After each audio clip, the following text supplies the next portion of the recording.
Hi hello నమస్తే welcome to నేటి రాత్రి. నేను మీ శివసుబ్రహ్మణ్యం.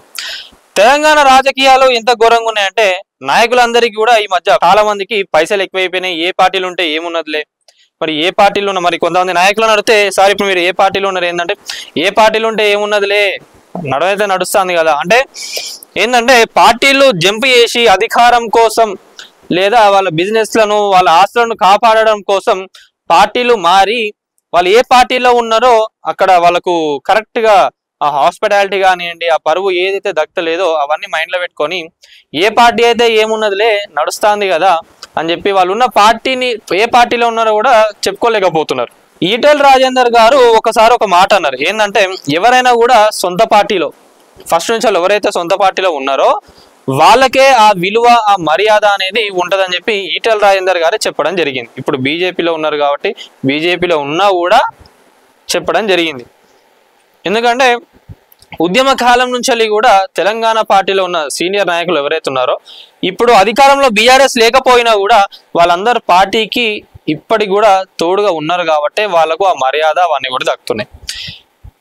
లేదు అధికారం కోసం ఇప్పుడు ఈ పార్టీ అధికారంలో లేదు కదా, నాకు సీటు వచ్చింది, నేను బతకాలంటే నేను అధికారంలో ఉండాలి, ఇంకా అధికార పార్టీలో ఉండాలని చెప్పి ఈ జంపు చేసిన ఎమ్మెల్యేలు ఎవరైతే ఉన్నారో వీళ్ళని అనాలంటే మస్తు మాటలు అనొచ్చు. కానీ ఎందుకు ఇక పాపం వాళ్ళకి ఆడనే మర్యాద దక్కనప్పుడు మనం కూడా కొంచెం రెస్పెక్ట్ ఇవ్వాలి కదా. పెద్ద మనుషులు ఎమ్మెల్యేలు ఎందుకు ఇక వాళ్ళతోని పాపం మర్యాద అస్సలు దక్కలేదు, రెస్పెక్ట్ లేదు వాళ్ళకు. ఉండని చెప్దాం, వాళ్ళ గురించి మాట్లాడదాం. ప్రతి ఒక్కరు ఎవరెవరు ఎన్ని చేసిండ్రు, వాళ్ళ కథలేంది ఏందనే జనాలకు తెలియదా, వాళ్ళ పార్టీలు ఎందుకు మారిండ్రు ఏందనే జనాలకు తెలియదా. ఇది ఏంటంటే వీళ్ళందరికీ కూడా ఫ్యాషన్ అయిపోయింది. అటు పోతున్నారు ఇటు పోతున్నారు, మంచిగా ఇది ఏదో జర్నీ ట్రిప్పులు అనుకుంటుండో టూర్లు అనుకుంటుందో ఏందో అర్థమవుతలేదు. పోతాను మంచిగా వస్తాను, ఆడ తిట్లు తింటాను, మళ్ళీ సొంత గుడికి వచ్చేస్తున్నారు. ఎందుకు మరి? అరే ఒక దగ్గర ఉంటే మంచిగా ఆడు ఉండి పని చేసుకొని అక్కడ ఏం కావాలో గట్టిగా అడుక్కోవచ్చు కదా. అది మాత్రం సాధన కాదు వీళ్ళకు. మళ్ళీ వీళ్ళకు సెల్ఫ్ రెస్పెక్ట్ దెబ్బతిన్నదని చెప్పి వీళ్ళు మళ్ళీ ఇంకో పెద్ద ట్యాగులు వీళ్ళకి. ఇట్లా చాలా మంది రాజకీయ నాయకులు కూడా ఉన్నారు. నిజంగా బీఆర్ఎస్ ఈ రోజు అధికారంలో లేకపోయినా కూడా చాలా మంది సీనియర్ నాయకులు దాంట్లో మనం చూసుకున్నట్లయితే మన తెలంగాణ రాష్ట్రంలో రిచెస్ట్ పర్సన్స్ కూడా కొంతమంది ఉన్నారు, ఎంపీలు. ఇక నేను పేర్లు తీయను వాళ్ళవి, కానీ వాళ్ళందరూ కూడా అధికారంలో లేకపోయినా కూడా పార్టీకి ఇంకా కూడా మద్దతుగా తోడుగా ఉన్నారు. మరి వాళ్ళపైన రైడ్లు చేస్తే మాకు ఆస్తులు ఏడబోతాయని భయం ఉండాలి కదా వాళ్ళకి. లేదు, పార్టీని నమ్ముకున్నారు, నాయకుని నమ్ముకున్నారు, నాయకునికి ఇప్పుడు కష్టాలు ఉన్నారు కాబట్టి పార్టీకి నాయకులకు అందరికీ తోడుగా ఉన్నారు. అదే అంటున్నా, ఏంటంటే వీళ్ళందరికీ కూడా పార్టీలు మారడం ఏందో ఫ్యాషన్ అయిపోయింది. నిజంగా ఎవరైతే ఇప్పుడు మనం మాట్లాడుకుంటే ఈ పార్టీ మారిన వాళ్ళు నిజంగా ముందు ఏ పార్టీలు ఉండరో ఆ పార్టీలు ఉంటే వాళ్ళకు ఈ రోజు నిజంగా వాల్యూ ఏదైతే ఉందో, వాళ్ళకి ఇచ్చే రెస్పెక్ట్ ఏదైతే ఉందో ప్రతి ఒక్కరు కూడా ఇచ్చేటోళ్ళు.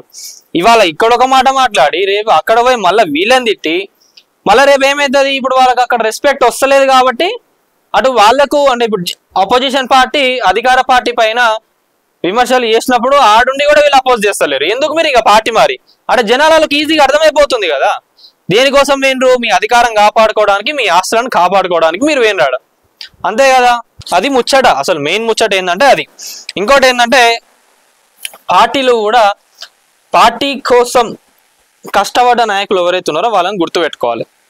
లేదు మేము కులాలు ఎవరైతే మంచి అగ్ర కులాలు ఉన్నారో వాళ్ళనే పట్టించుకుంటాం, మేము వాళ్ళని కాపాడుకుంటాం, వాళ్ళకి ఇస్తామంటే దెబ్బ పడుతుంది. ఎందుకంటే పార్టీని నమ్ముకొని ఉన్న వాళ్ళు చాలా మంది ఉన్నారు. అట్లా కాదని చెప్పి వేరే పార్టీలకి వెళ్ళి తీసుకొచ్చి వాళ్ళపైన కోట్లకు కోట్లు పెట్టి వాళ్ళకి ఎమ్మెల్సీ టికెట్లు ఇచ్చి ఆ టికెట్లు ఇచ్చి వాళ్ళని గెలిపించుకుంటామంటే ఏమైంది, ఆ సీటు వీకింది, ఉన్న పైసలు వీకినాయి. ఎంపీ సీట్లు అప్పుడు ఏమైనాయి, అర్హులు ఉన్న వాళ్ళని పక్కన పెట్టి వేరే వాళ్ళు ఎవరినో తీసుకొస్తే వాళ్ళు ఏం చేసిండ్రు, ఈ పార్టీ పలానా పార్టీ నుంచి వెళ్ళి అయ్యో నేను ఎంపీ క్యాండిడేట్ ని పలానా పార్టీ నుంచి వెళ్ళి ఎంపీ టికెట్ నాకు ఇచ్చిండ్రు, ఆ పార్టీలో నేను ఇప్పుడు చెయ్య, నాకు మీరు టికెట్ ఇస్తాడే మీ పార్టీకి వచ్చేస్తా అని చెప్పి ఈడ సిగ్నేచర్లు పెట్టుకొని అట్టి సర్టిఫికేట్ ఆడ చూపించుకొని మిగతా పార్టీలలో పోయి నిల్చున్నారు. గెలిచిండ్రేండి వాళ్ళు కూడా, అధికార పార్టీ కదా గెలిచిండ్రేండి వాళ్ళు కూడా. ఎందుకంటే వాళ్ళు కూడా ఆల్రెడీ పొలిటికల్ లీడర్లు ఉన్నారు కాబట్టి గెలిచిండ్రు వాళ్ళు. అధికారం ఎక్కడుంటే అక్కడ వాలిపోవడం అలవాటైంది. నాయకులను చేసిన పార్టీలకు నమ్మక ద్రోహం నేర్చుకున్నారు. గెలిచేదాకా ఒక పార్టీ, గెలిచిన తర్వాత అధికార గూటికి ప్రజా తీర్పును అవమానపరుస్తున్నారు. ప్రజాస్వామ్య స్ఫూర్తిని దెబ్బతీస్తున్నారు. రాజకీయాలంటే ప్రజలు అసహించుకునేలా చేస్తున్నారు. ఆత్మగౌరవాన్ని తామే తగ్గించుకుంటున్నారు. చరిత్రహీనులుగా మిగిలేందుకు పోటీ పడుతున్నారు. పార్టీ గాలిలో గెలిచిన వాళ్ళు కూడా బలవంతులు అనుకుంటున్నారు. ఓడిపోయి తమ తప్పేం లేదని ఆత్మవంచన చేసుకుంటున్నారు. పార్టీలు మారడం ఎంత తప్పో ఈటల రాజేందర్ లాంటి వాళ్ళు చెప్పినా చెవికెక్కించుకోవడం లేదు. తెలిసి తమ రాజకీయ గోతిని వాళ్ళే తవ్వుకుంటున్నారు. ఇది ఆల్మోస్ట్ రాజకీయ నాయకులు అందరూ ఇట్లనే ఉన్నారు. ఇప్పుడు చెప్తున్నా కదా, మీరు వీడియో చూస్తున్న వాళ్ళు ఎవరైతే ఉన్నారో మీ కాన్స్టిట్యున్సీలో మీ నాయకులు నిజంగా పర్ఫెక్ట్ ఉన్నారా లేరా, అసలు జనాలను పట్టించుకుంటున్నారా లేరా, ప్రతి ఒక్కరు కూడా కామెంట్లో పెట్టండి. దానిపైన కూడా మళ్ళీ ఎవరైతే పెడుతున్నారో అవన్నీ తీసుకొని మళ్ళీ దానిపైన కూడా ఒక వీడియో చేద్దాం. కొంతమంది నాయకులు నిజంగా చెప్పాలంటే పార్టీకి కట్టుబడి మంచిగా పనిచేస్తారు. ఇట్లా కొంతమంది నాయకులు ఉన్నారు, వాళ్ళ కాన్స్టిట్యున్సీని ఎట్లా డెవలప్ చేసుకునే వాళ్ళు ఉన్నారు. అట్లా చాలా మంది నాయకులు కూడా ఉన్నారు. ఇక కొంతమంది గురించి ఎంత మాట్లాడినా కూడా దండగే. ఎంతసేపు లగ్జరీ ఇల్లులు ఇంట్లలో ఉందామా, లగ్జరీ కార్లు కొందామా, ఆడ దోచుకుందామా, వాని తొక్కేద్దామా, సెకండ్ క్యాడర్ని ఎదగనీయకుండా వాళ్ళే అక్కడ కాన్స్టిట్యున్సీని నడిపించుకుంటూ సెకండ్ క్యాడర్ని తొక్కేసి అట్లా కూడా చాలా మంది నాయకులు ఉన్నారు. దీని గురించి కూడా మనం మాట్లాడడం జరిగింది. పార్టీలు కూడా ఒకసారి ఆలోచించుకోవాలి. సీనియర్ నాయకులు అందరూ కూడా గెలిచిన అధికారం వంచన చేరాలనుకుంటున్నారు. ఓడిన అధికారం నీడ కోరుకుంటున్నారు. పదవులు ఇచ్చిన పార్టీకి అన్యాయం చేస్తున్నారు. తమను పట్టించుకోవడం లేదని సాకులు చెప్తున్నారు. పార్టీలు మారి అదృష్టం కొద్దీ పదవులు పొందిన వారిని ఆదర్శంగా తీసుకుంటున్నారు. ఒకరిని చూసి ఒకరిని మరి గమ్మత్తు ఉన్నది ముచ్చట. అసలు ఎవరిని చూసి ఎవరు వార్తలు పెట్టుకుంటున్నారో కూడా తెలుస్తలేదు. వాళ్ళు వేయరు కదా, మేము కూడా పోతాం, ఏమవుతుంది మళ్ళీ ఏమవుతుంది, మళ్ళీ ఎలక్షన్ అప్పుడు ఏ పార్టీ గెలుస్తుందో మళ్ళీ ఆడికి పోతా అయిపోతే చెల్తాహే మన వాళ్ళు యాక్సెప్ట్ చేస్తారని అనుకుంటారు. కానీ నిజంగా చెప్తున్నా కదా, ఈసారి బీఆర్ఎస్ మాత్రం ఎవరైతే ఈ జంపింగ్ జపాంగ్లు ఎమ్మెల్యేలు ఉన్నారో వీళ్ళను అస్సలు తీసుకోదు. వాళ్ళు గెలిచినా ఓడిపోయినా కూడా వాళ్ళని తీసుకోదు. ఎందుకంటే బీఆర్ఎస్ ఆల్మోస్ట్ చాలా అంటే చాలా తప్పులు చేసింది. ఈ రోజు అధికారంలో లేదు అంటే ఏంటంటే వీళ్ళ తొందరతనం వల్లనే బీఆర్ఎస్ ఈ రోజు అధికారంలో లేదు. లేకపోతే నిజంగా బీఆర్ఎస్ కొన్ని స్ట్రాటజీస్ అప్పుడు ఫాలో చేసి ఉంటే తెలుసు, ఏం చేస్తే పార్టీ అధికారంలోకి వస్తుందో తెలుసు. కానీ వీళ్ళకి ఏమైందంటే కొంచెం ఈగోలు అడ్డొచ్చినాయి. నిజంగా చెప్పాలంటే ఏమున్నది, తెలంగాణని ఇంత డెవలప్ చేసినాం కదా, ఈ రోజు తెలంగాణ ఇంత బంగారంగా ఉంది కదా, ఇంత బంగారు తెలంగాణ అయింది కదా, ఎందుకు మాకు ఓట్లేరు జనాలని అనుకున్నారు. ఏమైందాడ పప్పుల కాలేసిండ్రు అందుకే ఈసారి ఎలక్షన్లలో మాత్రం ప్రతి ఒక్కరికి కూడా చుక్కలు చూపిస్తుంది బీఆర్ఎస్ అయినా కూడా. సో అందుకే బీఆర్ఎస్ అయినా ఏ పార్టీ అయినా కూడా నాయకులు ఎవరైతే ఉంటారో ఆల్మోస్ట్ తెలిసిపోతుంది ఎవరు దొంగలు, ఎవరు పార్టీకి కండుగా కప్పుకొని ఉంటారు, ఎవరు పార్టీకి కష్టపడతారు ఏందనేది ప్రతి ఒక్కరికి తెలుసు. ఆశావాహులు ఎవరు, అవకాశవాదులు ఎవరు ఏందనేది కూడా ప్రతి ఒక్కరికి తెలుసు. దృష్టిలో పెట్టుకొని వాళ్ళని ఎంకరేజ్ చేయకండి.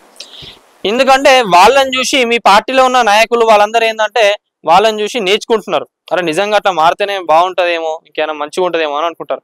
కానీ అది ఎంతవరకు లాస్ అవుతుంది ఏందనేది కూడా చూసుకుంటలేరు. ఒక ఫ్యాషన్ అయిపోయింది. దానిపైన ఒకసారి సీరియస్గా దృష్టి పెట్టండి అందరు. పెడితేనే అప్పుడు ఇట్లాంటివి కూడా కాకుండా ఉంటుంది. అసలు నిజంగా ఇలా ఎంత తిట్టినా కూడా దండగానే. అదే అంటున్నా కదా, వీళ్ళని తిడితే బాధపడతారండి. వాళ్ళని ఎవరు పట్టించుకుంటలేరు. ఎమ్మెల్యేలు ఎవరైతే జంప్ చేసిన పార్టీలు మారిన ఎమ్మెల్యేలు ఉన్నారో బాధపడతారు. ఎందుకు, ఆల్రెడీ వాళ్ళకు పార్టీ మారి వాళ్ళకు ఉన్న రెస్పెక్ట్ ఏదైతే ఉందో అది పోడగొట్టుకున్నారు. ఇక మనం కూడా ఇక తిట్టి ఎందుకు చెప్పండి, వేస్ట్ అదంతా. సో ఇది పార్టీలు మారడం ఫ్యాషన్ అయిపోయింది.